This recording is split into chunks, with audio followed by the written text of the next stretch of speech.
Interpretive magic. It is a common and limiting assumption that only one interpretation of event or situation is correct, but the phenomenal world is rarely so cut and dried. Interpretation may often be more usefully regarded as a choice rather than flattened into what is believed to be the single correct answer. For example, I recently had to send in, and by recent I mean 15 years ago or something when I first wrote this card, I had to send in my laptop, my only computer, for repairs. Due to some improbable mishaps, it had to be sent in two more times, and the problem that should have taken days to fix has taken weeks. An extremely reasonable and plausible interpretation is that I have been meaninglessly inconvenienced due to mechanical forces beyond my control. An alternate interpretation is that the improbable mishaps were meant to happen and that I needed space to open up from a long period of laborious editing that I was doing. Which of these interpretations is most likely? The first explanation, the meaningless one, um, would easily passes that classic test of logic called Occam's razor. I'm editing as we go right now. That would have us prefer the simplest, least fancy explanation that accounts for all the facts. By contrast, the meant to happen point of view is often used in ways that seem glib and reeking with sentimental rationalization. Mysterious forces, or the principle of synchronicity, would have to be employed to justify this interpretation, and that means that this hypothesis is significantly fancier than the first. But in some cases of interpretation, likelihood and strict rules of logic are not the most useful when choosing among possible interpretations. In the case of the improbably prolonged laptop repair, both interpretations are potentially valid. Instead of deciding which of these interpretations was, in quotes, right, I recognized that it was much more helpful to choose the interpretation I intuitively preferred. When I tried the first interpretation, the mechanical forces beyond my control interpretation, I found that it did nothing for me except increase stress and a sense of helpless frustration. I could feel my blood pressure rising and my jaw clenching. I realized that this interpretation adversely affected both my body and psyche. The second interpretation provided a sense of space opening up, a sense of serendipity and unexpected possibilities. By choosing the second interpretation, I entered a different timeline than I would have if I had chosen the first one. I decided to read a couple of books I probably wouldn't have had time to read if I had access to my laptop. Some parallel realizations of my own accompanied these two books, leading to a vast, life changing breakthrough in an area of my life that I had struggled with for decades. In this case, choosing the interpretation that felt more empowering and life affirming seemed to lead me to a much more positive outcome. So here's another anecdote that goes along with that, where I saw this at play interpersonally. I had a friend, this was many years ago at the Rainbow Gathering. I, still is very vivid in my memory because I bear a souvenir of this friendship. This is a star ruby or star sapphire, depending on what you think the color is. They're both corundum. Used to be a gemologist. And he was a miner and a precious stone hunter. And by the way, while I'm on a completely unrelated tangent, some people have commented on my jewelry. A lot of this is made by friends of mine, like Will Goldwaith. These are local people in Boulder who make jewelry, and I contribute to the design of these things because I'm very big on talismans, which is kind of reinterpretation of natural materials like silver and sapphires and so forth into uh, something more visually interesting. Anyway, he was all bummed out because somebody had gone into his tent and stolen his wallet.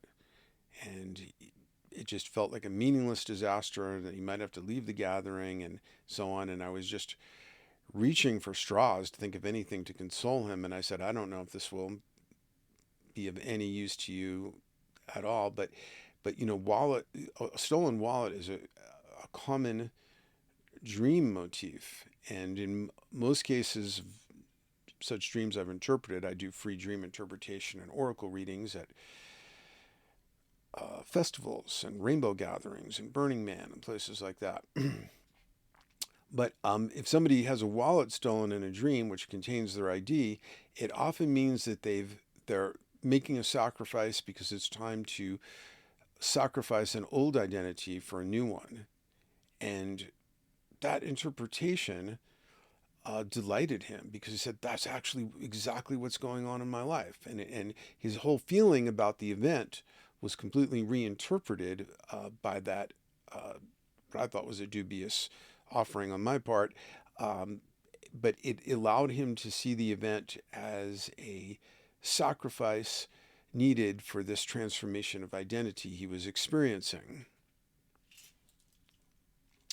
The act of consciously choosing an interpretation of event or situation is an example of what I call interpretive magic.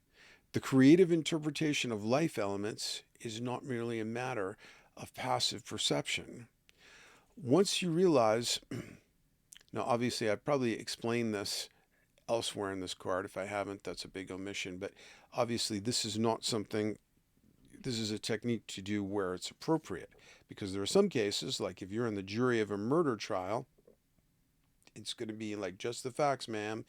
Like, as I said in Dragnet, you want to find out who's or whatever. You don't want to give yourself much interpretive latitude. You want everything to be very factually based, and probably do want to stick to Occam's razor. But in other cases, like there's no harm to anybody, there's no moral hazard in my interpreting the laptop repair as meaningful. Once you realize you have the right to interpret and reinterpret certain elements, usually you need to act on the new interpretation to establish the timeline it opens up. The opposite of interpretive magic is fundamentalism or orthodoxy of any kind, where one's right to interpret or reinterpret is judged by orthodoxy as sacrilege or heresy. I found that many people who are not overt fundamentalists fall for a similar delusion I call the museum curator fallacy. Such people view everything, especially things found in nature, as sacred and never to be touched or interfered with. Such museum curator types often have a hands-off attitude toward people, especially if they're from an exotic culture, as if they were members of a Star Trek away team with an overly orthodox interpretation of the prime directive, which, for those of you not familiar with Star Trek, which would be highly unfortunate, was a Federation directive that you not interfere with the normal cultural evolution of a alien species. Cultural relativism often contributes to this blind spot where people will say, well, it's just their culture and this kind of thing. Doesn't matter if it's just their culture. If they're doing things that violate universal ethics, it's okay to intervene. Intruding their will on anything seems to them like a sacrilege and an interference with the divine plan. They don't recognize that they incarnated as human beings, the most interventionist organisms we know of, an attribute that is as much a part of nature as everything else. On the other hand, there are cases where we should not apply interpretive magic. For example, when trying to solve a homicide, there is probably only one correct answer to the question, who was the shooter? So thankfully I did mention that. Scientific methodology and interpretive magic should obviously not be mixed. If you need to create a falsifiable conclusion and test it, you don't want to apply interpretive magic. While you may be justified in reinterpreting your personal history to transform victim consciousness, if you did this to collective history, your reinterpretation should be based on evidence, not politically convenient revisionism or trying to glibly explain away other people's suffering. Arnold Toynbee, the great historian who studied the life cycle of civilizations, concluded that a civilization was in decline when it no longer had a ruling mythology. And I apologize, we do sound studio. If you want it to be a sound studio, you can donate to the site. My creative career operates at a six-figure loss, so there's a household of people out there. Occasionally you're going to hear some annoying sounds. Your personal myth, so I just reinterpreted that as a call for people to contribute to the site. Your personal mythology is the aggregation of your significant choices of interpretation. Keep your interpretive choices creative and life-affirming so that you have a healthy personal mythology. If you don't have a positive ruling mythology, then your life will be in decline. As above, so below. Same with the civilization. Same with the individual life cycle. You need that healthy personal mythology. If your personal mythology is life sucks and then you die, reinterpret life differently, because that's not going to work. Consider the occurrence of this card an auspicious time to boldly and creatively apply interpretive magic to some area or areas of your life.